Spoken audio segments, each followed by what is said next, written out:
తిరుగుతలేదైనా ఓరు చెప్పు సోడ మళ్ళీ వచ్చి గంజిరాయిపోమంటున్నదంట. ఓరు కూడి మళ్ళీ వచ్చి గంజిరాయిపోమంటున్నదంట. మా అత్త నన్ను ఇంకెట్లా విలుసో అనుకోని మాత్రమే చూడు ముఖాల్లో ముఖం పెట్టిన వల్లన్న ముదలతోని 3 మాటలు ఏమంటే ఉన్నాడు మగసారి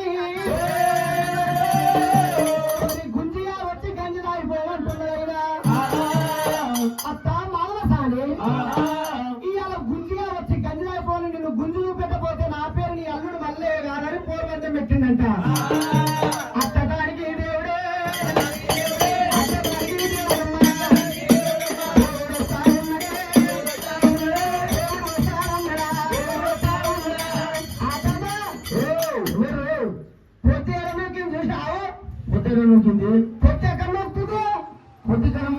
గొర్రెకాయలు కోతలకు అమ్మలు ఎప్పుడు తేవాలి?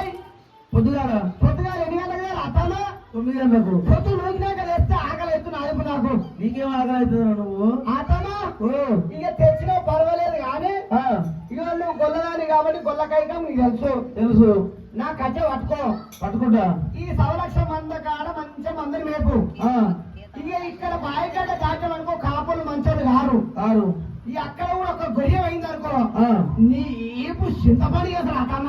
నేను కూడా నువ్వేం చేస్తావు మరి? నేను పోయి ఆత్మూది కడుకొని తినో అతమ్మా అట్లా మరి ఆత్మూది కడుకొని అట్లే తింటారు సింపుల్. అవునవును కరెక్ట్. అందుకని అతమ్మ ఆదరణ వస్తుంది. నేను 2 రోజులు అవుతుంది. సోమవారం చేసిన మళ్ళీ సోమవారం చేస్తా అతమ్మ నా పూజలు కాదు. మరి అక్కడికి పోయినా కింద వాడు కాలు చేతులు ఏమైంది? నా మొదటి ఫీజు గచ్చి కొట్టించిన అంతేనా? ఇక్కడనే పడుతున్నా అట్టంటే ముందర ఉంది నీకు చూపిస్తా. ఏ ముందలే ఉందా అందరికి? అత్తనెత్తి లోపల అమ్మడి కంప తీసుకున్నాడు పరమాత్మ వల్ల ఎక్కరాకుండా దిగరాకుండా 7 మూట్ల బాయి కాడికి వచ్చింది. అయినా ఈగలు పడ్డ కంచి దోమలు పడ్డ కంచి తీసిండు బాయి లోపల పోసిండు వల్లన్న. అంతర త్రామర పుష్పం మీద ఉండి అటువంటి తడిపిడి తాళం చేసి ఓం నమ శివాయ పూజలు చేసిందంట. తల్లి పార్వతమ్మను వేడుకోగానే ముత్తమంత గుడ్డ లోపల పగడమంత పరమన్నం పంపించిందయ్యా. పరమన్నం తిన్నాక మళ్ళా కూడి కుష్టాలు రోగం లేపుకుందంట. అత్తమ్మ కర్రెపిట్టను తయారు చేసిండు 100 లక్ష మంది లోపల కొంది పెట్టిండయినా. కర్రెపిట్ట 100 లక్ష మంది కాడ మొత్తం తిరుగుతుంటే అదిరి బెదిరి సాయి సమస్య లోపల పడ్డాయంట. ఆ భగవంతుడు మల్లయ్య కోసి పెట్టిండు మల్లారెడ్డి దేశం మీద ఉన్నాడయ్యా.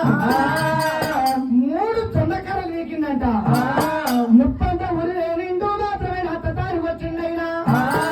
నీరు బాగా దెబ్బ కొడుతున్న నాయగారు గుడి మరి ఇంకో దెబ్బ కొడుతున్నదంట. నాయగారు దెబ్బ సేవల మళ్ళీ గారి మళ్ళీ అంటావు బిడ్డ ఇంకో నడుస్తుందంట. నాయగారు పటేలా మా అల్లుడి మల్లయ్య అంటున్నదైనా. ముందే మీ కాపల్లో మల్ల కూడా నీ యొక్క గొర్రె వచ్చినాక మరిగా తగ్గ అని మాటతో చెప్పిన అవతల కలిగించిందంట. గడ్డ అవతలకి అత్తరు పంపించడు. గడ్డి అవతలకి వెళ్ళి వాళ్ళ కాలు వంకర చేతులు వంకర వేసుకున్నాడైనా. అత్తదానికి దేవుడు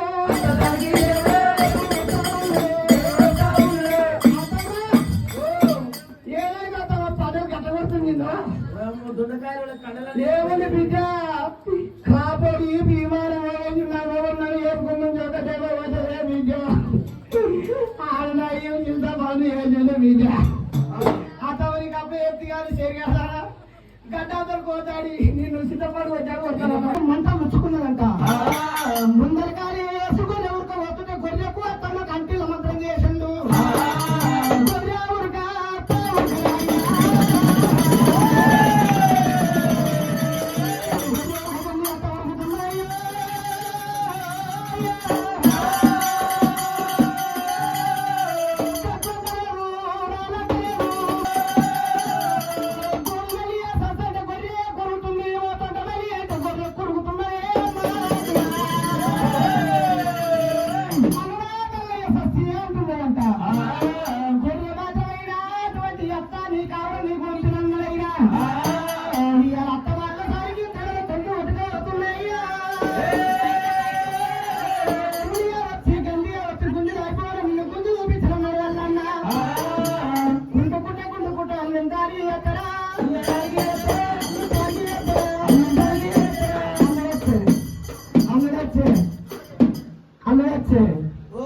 అందుతాను ఏమన్నా దివ్వదానికి అంటే సిగ్గుపడుతుంది అల్లుడు వచ్చే ఏమైంది అతమ్మ గొర్రెత్తున్నాను నూరుతున్నా అని అడుగుతున్నట ఏముంది గురమే మనం అయ్యా అల్లుడు వచ్చే కారుతుంది లోపలికి వెళ్ళి అల్లుడు వచ్చే అతను రక్తం కారుతుంది అతను ఏమైంది అల్లుడు చట్ట కుడతాడు కాలు బిడ్డ అల్లుడు వచ్చే అతను ఉన్నావు ఉన్నాను ఏమైంది అత్తమ్మ గొర్రె మీద పట్టుకొని అట్లే ఉడుతున్నావు అని అడుగుతున్నట గొర్రె మీద అను అయ్యా గొర్రె నన్ను గుండె అన్నాడు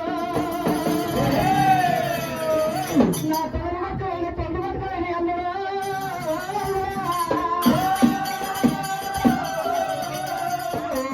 వల్ల ఏమంటున్నట అతనికి ఎడతలాగా చెప్పమంటున్నట ఇంటవు అన్నాడు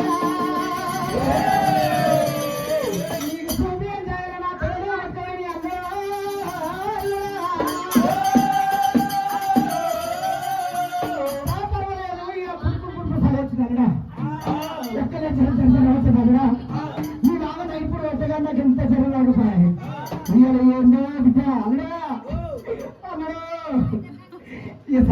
వస్తుంది పండుకోపోయింట్లా పొడి సార్లు వస్తుంది అల్లుడా ఎక్కలే పాలవత గారు అవుతుంది వయసు ఎక్కడ 9 గంటలకు 9 గంటలు 10 గంటలకు వెళ్తున్నా అల్లుడా ఇక పాలకమ్మ నారేంద్ర పెట్ట వెళ్ళిపోమని చెప్పి వాళ్ళ అడుగుతున్నది